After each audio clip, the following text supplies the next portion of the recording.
April 15th. Today is the federal tax filing deadline for most Americans. Thanks for staying with us here at 5:30. I'm Sarah Sanchez. And I'm Brent Harden. So joining us now with some information for last-minute filers is Mark Steber, who is Jackson Hewitt's Chief Tax Information Officer. Mark, I want to thank you for being with us here, and we got a lot to talk about, but let's start right here. Who can and who should file for an extension today? Well, anybody who can't get their tax return done should file an extension. There's no other gimmies after midnight on the 15th. So you can still get your tax return done, plenty of capacity in the system. But if you can't get that done, then you need to either find a post office and get an extension in the mail, or better yet, electronically file one. Now, Pro can do that for you, or you can do it yourself if you're feeling comfortable. But you have to have something, federal and state, by midnight tonight. And what will happen if you miss the deadline today or you don't file this extension?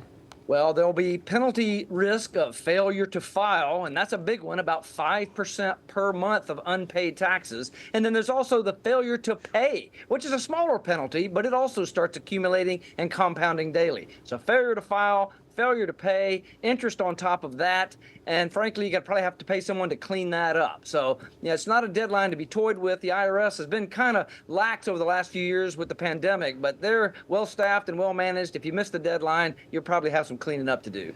Okay, so let's talk about options for taxpayers who owe the IRS but can't afford the bill right now. What do you do if you can't afford to pay it?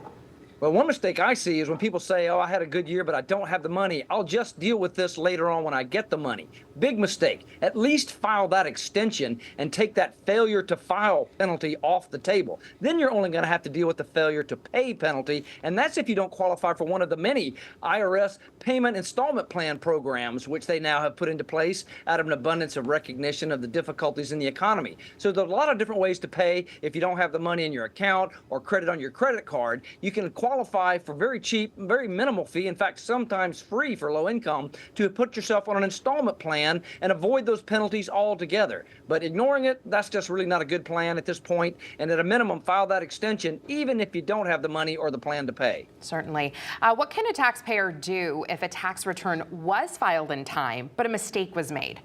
Well, there's a lot of different ways to fix it. And the good news is you have 3 years if you left off a deduction or didn't take a benefit. Because believe me when I tell you, the IRS is not just going to send you more money. So if you're watching a program like this and you left off the earned income credit, which 1 out of 5 taxpayers seem to omit each year, or you missed a deduction on your side hustle, you can still go back 3 years and add that and get that money. Now, on the other side of the coin, the IRS also has 3 years to kind of take a closer look. So if you left off those crypto gains, or you left off some other income, or those winnings from the March Madness pool that you won, you might want to give that some thought too, because they may come sniffing around and you don't want that trouble coming to your house either.